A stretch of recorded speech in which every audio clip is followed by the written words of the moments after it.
កម្រងនេះមែនទែនចាប់ផ្ដើមអនុវត្តតាំងពីឆ្នាំ2025ទន្ទឹមគ្នាជាមួយនឹងកម្រងដែលយើងបានធ្វើនៅប្រាសាទបាយរូបដែរអញ្ចឹងកម្រងនេះយើងគិតថាវារយៈពេល1ឆ្នាំនៅក្នុងនេះការជួសជុលខ្លោងទ្វារខាងជើងខ្លោងទ្វារខាងជើងនៅក្នុងនៅប្រាសាទមេបុណ្យខាងកើតបាទអញ្ចឹងប្រាសាទមេបុណ្យខាងកើតហើយដំណាក់កាលដំបូងនៃការជួសជុលទៅលើប៉មយើងថាខ្លោងទ្វារខាងជើងនេះគឺជាបឋមគឺយើងធ្វើតែទៅលើសំខាន់គឺថ្មបាយក្រៀមដែលព័ទ្ធជុំវិញដែលជារចនាសម្ព័ន្ធមួយសម្រាប់ទ្រទ្រង់ដល់ជញ្ជាំងឥដ្ឋដែលនៅខាងលើណាកន្លងមកដោយសារតែជញ្ជាំងឥដ្ឋដែលនៅខាងលើនោះវាមាន3ផ្ទាំងតែក្នុងឆ្នាំប្រហែលជាខ្ទង់2021ហ្នឹងអញ្ចឹងឥដ្ឋហ្នឹងវាដួលអញ្ចឹងទៅយើងក៏បានលើកជាគម្រោងតូចមួយដើម្បីទ្រទ្រង់ហើយជួយការពារបរិយាសន្ននៅក្នុងហ្នឹងជាទូទៅប្រាសាទនេះហៅប្រាសាទមេបុណ្យខាងកើតសម្ភារៈសំណង់ដែលវាយកមកប្រើប្រាស់នៅក្នុងនេះវាមានលក្ខណៈផាកផែលដូចទៅនឹងប្រាសាទប្រៃរូដែរអញ្ចឹងក្នុងនោះយើងឃើញមាន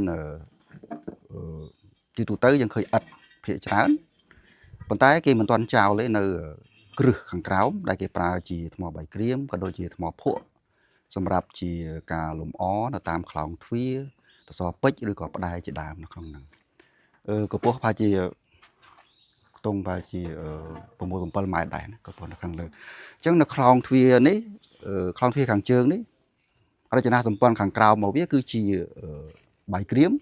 ក៏ប៉ុន្តែបន្ទាប់ពីហ្នឹងទៅគេធ្វើជាឥដ្ឋនៅខាងលើបាទហ្នឹងរចនាសម្ព័ន្ធបែបនេះមានតែនៅមេបុណ្យខាងកើតនេះទេឬក៏ឃើញនៅប្រាសាទណាដែរពីមុនយើងអាចនិយាយថាប្រាសាទជាទូទៅសម័យមុនអង្គរភាគច្រើនគឺគេប្រើជាសម្ភារៈឥដ្ឋភាគច្រើនណាប្រាសាទមេបុណ្យវាអាចថាជាប្រាសាទភ្នំមួយដែរនៅក្នុងរាជរបស់ព្រះបាទរាជជ័យវរ្ម័នទី2ហ្នឹងដែលបានកសាងនៅក្នុងឆ្នាំ950ជាងហ្នឹងវាមានអាយុកាលចាស់ជាងនៅប្រាសាទប្រៃរូបអញ្ចឹងជាទូទៅយើងឃើញថាដូចជានៅប្រាសាទព្រៃក្មេងដូចជានៅសម្បូរព្រៃគុកអាហ្នឹងគឺជាសម័យកាលមួយដែលវាមានអាយុកាលមុនសម័យអង្គរអញ្ចឹងដោយសារតែការផ្លាស់ប្ដូរនៃការប្រើប្រាស់សម្ភារៈសំណង់ដែលយើងគិតថាជាប្រាសាទភ្នំអញ្ចឹងដូចជានៅសម័យអង្គរមានការប្រើប្រាស់ភាគច្រើនទៅលើតែថ្មភក់អាហ្នឹងគឺជាការផ្លាស់ប្ដូរនៃរចនាបថនៅក្នុងដំណាក់កាលមួយនៃវប្បធម៌របស់ខ្មែរយើងនៅក្នុងហ្នឹងស្ថានភាពនៃការខូចខាតនៃខ្លោងទ្វារនេះតើ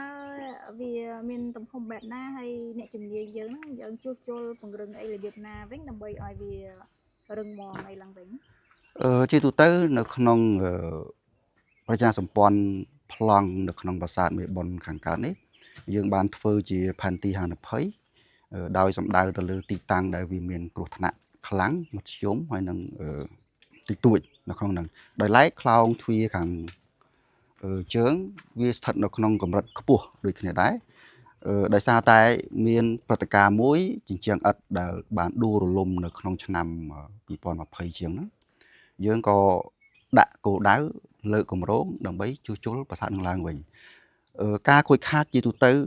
ដូចបានរៀបរាប់កន្លងមកដែរតកតងជាមួយនឹងការបោះបង់ចោលប្រាសាទហើយរចនាសម្ព័ន្ធមួយចំនួនវាបាត់បង់ហើយក្នុងនោះយើងឃើញមានភាគច្រើនគឺបាយក្រៀមវាលែងមានទំនាក់ទំនងឬក៏វាភ្ជាប់គ្នាអញ្ចឹងដំណាក់កាលខ្លះវាមានឈើវាមានស្អីទេវាដុះនៅលើហ្នឹងឬឈើវាចាក់ចូលនៅក្នុងរចនាសម្ព័ន្ធរបស់បាយក្រៀមហ្នឹងវាធ្វើឲ្យបាយក្រៀមហ្នឹងវាហែកចេញពីគ្នាកត្តាទាំងអស់នេះវាផ្ដល់លទ្ធភាពច្រើនទឹកនៅពេលដែលរដូវភ្លៀងវាធ្វើឲ្យគ្រឹះរបស់ប្រាសាទហ្នឹងវាខ្សោយវាក្រៀកអញ្ចឹងធ្វើឲ្យជញ្ជាំងរបស់បាយក្រៀមវាអាចដួលរលំទៅតាមនឹងដែរយើងគោះកាយអីដាក់អីថ្មអីយ៉ាងម៉េចខ្លះដែរដើម្បីឲ្យវារឹងមាំអីវិញនៅក្នុងនេះយើងឃើញមានទូប៉មជាទូទៅវាក្រៀកចេញពីគ្នាហើយមានធូលីដីវាទៅកកចូលខាងក្នុងអញ្ចឹងធ្វើឲ្យទឹកនោះវាដក់អញ្ចឹងអ្វីដែលសំខាន់គឺយើងត្រូវសម្អាតយកធូលីដីនោះចេញហើយយើងបិទបាយអត្រង់ទីតាំងកន្លែងណាដែលវានៅមានស្ថិរភាពល្អហើយទីតាំងឬក៏ថ្មណាដែលវាមាន លក្ខណៈពុកផុយច្រើនយើងផ្លាស់ប្ដូរថ្មីឬក៏យើងធ្វើជាអាណាស៊ីឡូមកយើងរើវាចេញហើយយើងរើវាដាក់ទៅវិញរៀបវាឲ្យត្រូវតាមទម្រង់ដើមរបស់វាទៅតាមបច្ចេកទេសដែលយើងបានអនុវត្ត សាន់ភាពថ្មចាស់ហ្នឹងវានៅល្អទាំងអស់ដែរទេឬក៏ អឺ ខូចខាតកម្រិតណា ភាគច្រើនអាចថាវាពុកផុយមួយចំនួនដែរខ្ទង់វា 30% ដែរក្រៅពីហ្នឹងគឺយើងអាចប្រើប្រាស់វិញបានអញ្ចឹងអាថ្មដែលវាដួលរលំចេញពីអញ្ចឹងវារីប៉ាយនៅជុំវិញខ្លោងទ្វារហ្នឹងហើយយើងពិនិត្យមើលហើយយើងរើវាយកទៅដាក់នៅកន្លែងដើមវិញត្រូវទីតាំងដើមវិញ យើងអាចកំណត់ថាបានប្រមាណមានថ្មចំនួនប្រមាណដុំដែរបងដែលធ្លាក់ ក្នុងនេះខ្ទង់ចូលប្រហែលជា50ដុំជាងណាជញ្ជាំងផ្នែកជញ្ជាំងមួយខាងដែលនៅខាងនេះគឺបើន័យថាវាមានសតប់ថ្មវាពីរជាន់អញ្ចឹងណាអញ្ចឹងអាមួយជាន់ខាងក្រៅនោះវាដួលរលំមកអស់អញ្ចឹងវានៅតែថ្មខាងក្នុងដែលអាចទ្រប៉មអត់នៅខាងលើហ្នឹង មែនតើទៅរចនាសម្ព័ន្ធប្រាសាទនេះមានខ្លងទ្វារសំខាន់ប្រមាណណាក្រៅពីខាងជើង 4ទីទូទៅគឺមាន4ណាដូចនៅប្រាសាទបេរូដែរមានខាងកើតខាងលិចខាងត្បូងនិងខាងជើងបាទ មានស្ថានភាពបែបនេះ បាទ ចង់និយាយថា 3ផ្សេងទៀត ទៀតវាមានស្ថានភាពបែប លក្ខណៈវាប្រហាក់គ្នាប៉ុន្តែដោយសារតែប៉មដូចនៅខាងកើតវានៅសល់តែជាងឈោតែមួយទេអាហ្នឹងក៏វាស្ថិតនៅក្នុងហានិភ័យខ្ពស់ដែរយើងនឹងលើកកម្រងជួសជុលនៅពេលក្រោយក៏ប៉ុន្តែនៅខាងត្បូងវាលែងមានថាវាដួលបាត់អស់ហើយអញ្ចឹងវានៅសល់តែថ្ម3ក្រៀមប៉ុន្តែនៅខាងលិចយើងមានប៉មមួយដែរប៉ុន្តែនៅតែជាងឥដ្ឋមួយផ្នែកអញ្ចឹងវាស្ថិតនៅក្នុងសភាពមួយគឺដែលយើងត្រូវតែថែទាំនឹងទៅលើកកម្រងដើម្បីជួសជុលវានៅពេលអនាគតតទៀត ចង់ឲ្យលោកជួយនិយាយពីប្រវត្តិប្រាសាទនេះទ្រូងតិចតើរចនាសម្ព័ន្ធប្រាសាទនេះជាប្រាសាទយ៉ាងម៉េចដែរហើយសង់ក្នុងរាជព្រះបាទអង្គណាដែរ ប្រាសាទមេបុន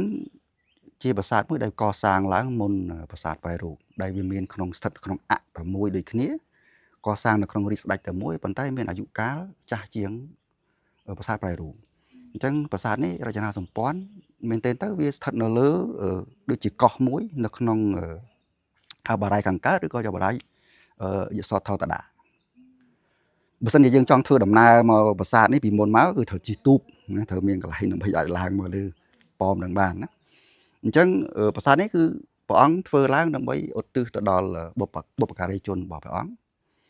ដែលឃើញមានទូប៉មកណ្ដាលជាតំណាងឲ្យភ្នំព្រះសម័យអញ្ចឹងគេមានធ្វើជារូបព្រះសិវៈនៅក្នុងហត្ថសាសនាហិណ្ឌូហ្នឹងហើយប៉មនៅខាងមុខទៅឲ្យមាន5ប៉មណាបាទប៉មនៅខាងមុខខាងជើងគឺតំណាងឲ្យព្រះនរាយណ៍ហើយប៉មនៅខាងក្រោយជ្រុងពាយ័ព្យនេះអាហ្នឹងតំណាងឲ្យឧទ្ទិសទៅដល់មហេសីរបស់ព្រះសិវៈដែលតំណាងឲ្យព្រះរាជបិតាមេដារបស់ព្រះអង្គដោយឡែកនៅខាងកើតខាងជ្រុងអាគ្នេយ៍បាទជ្រុងអាគ្នេយ៍ហ្នឹងគឺជាប៉មមួយដែលគេឧទ្ទិសទៅដល់ព្រហ្មញ្ញសាសនាព្រះព្រហ្មបាទព្រះព្រហ្មណាហើយនៅខាងត្បូងជ្រុងនិរដីនោះអាហ្នឹងគឺតំណាងឲ្យព្រះសិវៈដែលជាតំណាងដោយព្រះបិតារបស់ព្រះអង្គ បងបារាយនេះមានទំហំ ណាចា ពាក់ព័ន្ធជាមួយនឹងទស្សនៈតកតងជាមួយនឹងដំណើរទស្សនាចររបស់ភ្ញៀវទេសចរដែលគាត់មកកាន់នៅទីនេះដោយសារយើងឃើញថាប្រាសាទនេះវានៅក្នុងនៃនៅក្នុងវងធំអញ្ចឹងវាមានលក្ខណៈប្រហែលជាមួយនឹងប្រាសាទប្រៃរូបដែរអ្វីដែលគេចាប់អារម្មណ៍គឺដោយសារតែនៅប្រាសាទមេបុននេះយើងឃើញមានប៉មឥដ្ឋទីទូចហ្នឹងហើយវាមានឆ្លាក់ដាប់ជារូបរាងទីទូចខាងក្នុងហ្នឹងបាទហើយទេសចរគាត់មានការឆ្ងល់និងចាប់អារម្មណ៍ផងដែរខ្ញុំមិនច្បាស់ថាអាហ្នឹងវាហេតុអីបានភ្ញៀវទេសចរនៅទីនេះវាមិនសម្បូរដូចនៅតំបន់ផ្សេងដោយសារតែអាចតាក់ទងជាមួយនឹងប្រព័ន្ធផ្សព្វផ្សាយការផ្សព្វផ្សាយរបស់យើងវាមិនទាន់មានទូលំទូលាយទេសចរគាត់មិនសូវបានដឹងពីបញ្ហាហ្នឹងអញ្ចឹងវាធ្វើឲ្យភាពល្បីល្បាញរបស់ប្រាសាទមេបុនខាងកើតក៏វានៅមានកម្រិតនៅឡើយនៅក្នុងហ្នឹង ឃើញដូចរូបតម្រៃអីស្អាតណាស់តើគេថាហ្នឹងជាអ្វីដែលភ្ញៀវទេសចរគួរមកមើលដែរណា អាហ្នឹងជាចំណុចមួយសំខាន់ដែររូបដំរីយើងដឹងថាវាតំណាងឲ្យគេហៅថាជាពពកជាភ្លៀងអញ្ចឹងណាអញ្ចឹងគេធ្វើលើហ្នឹងគឺ ដើម្បីការពារទិសទាំង4របស់ក្នុងសាសនារបស់ព្រហ្មញ្ញសាសនាហ្នឹង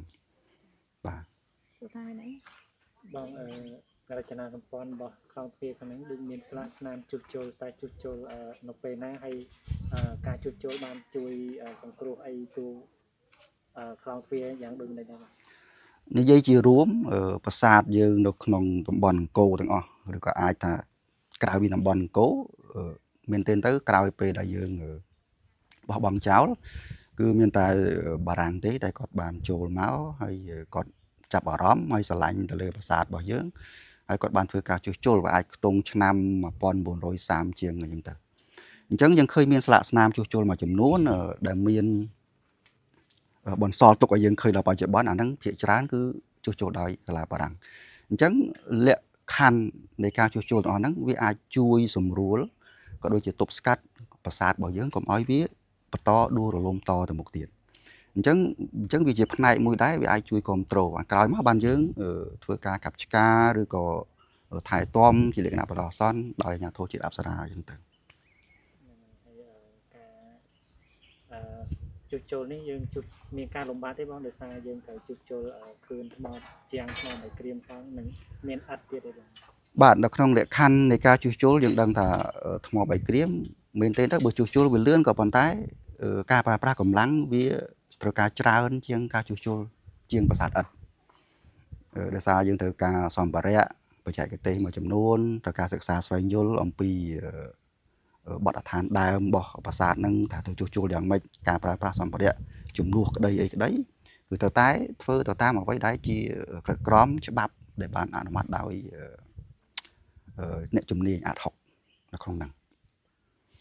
ហើយការជួសជុលចាប់ផ្ដើមពីពេលណាដល់ពេលណា និយាយទេតា រួចហើយ និយាយហើយទៅនោះទេ ក៏មានអីបន្ថែមលើការងារជួសជុ ចុ ល ងក្រោយមានអីទេបង បាទជាចុងក្រោយនេះគឺដែលយើងមើលឃើញពីសក្តានុពលនៃភ្ញៀវទេសចរក៏ដូចជាចំនួនប្រាសាទរបស់យើង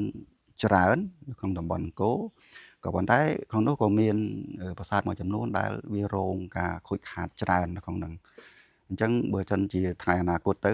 គម្រោងនៃការជួសជុលហ្នឹងយើងនឹងបន្តពង្រីកបន្ថែមទីតាំងកន្លែងផ្សេងទៀតដែលជាតំបន់សំខាន់សម្រាប់ជូនដល់ភ្ញៀវទេសចរដែលគាត់អាចមកទស្សនាហើយផ្ដល់សុខសុវត្ថិភាពដល់ពួកគាត់ក្នុងការមកទស្សនានៅក្នុងតំបន់អង្គររបស់យើង ក្រោយពីជាថាគម្រោងនេះនឹងបានជួយសង្គ្រោះតួខ្លោងទ្វារយ៉ាងដូចម្ដេចក្រោយពីធ្លាក់ទាំងអត់ទាំងថ្មបៃក្រៀមជាច្រើនរយឆ្នាំដែរបង មានន័យថានៅពេលដែលយើងជួសជុលដូចតែយើងលើកតម្លៃប្រាសាទហ្នឹងឲ្យវាមានលក្ខណៈល្អប្រសើរជាងមុនភ្ញៀវក៏គាត់មានសុវត្ថិភាពក្នុងការមកជួសជុលក្នុងការមកទស្សនាហើយគាត់ក៏បានឃើញអំពីទស្សនវិជ្ជានៃការខូចខាតក៏ដូចជាកំឡុងពេលដែលជួសជុលដូចគ្នាចឹងដែរអញ្ចឹងមានថាយើងអាចជួយសង្គ្រោះហើយយើងអាចប្រើប្រាស់នៅថ្មដែលវានៅរីប៉ៃហ្នឹងឲ្យវាមានរបៀបឡើងវិញហើយយើងអាចដាក់វាចូលទៅក្នុងកន្លែងដើមវាវិញបានមានថាយើងជួយសង្គ្រោះមួយផ្នែកធំនៃប្រាសាទដើម្បីរក្សាភាពគង់វង្សរបស់ប្រាសាទហ្នឹងវាតទៅថថ្ងៃអនាគតទៀត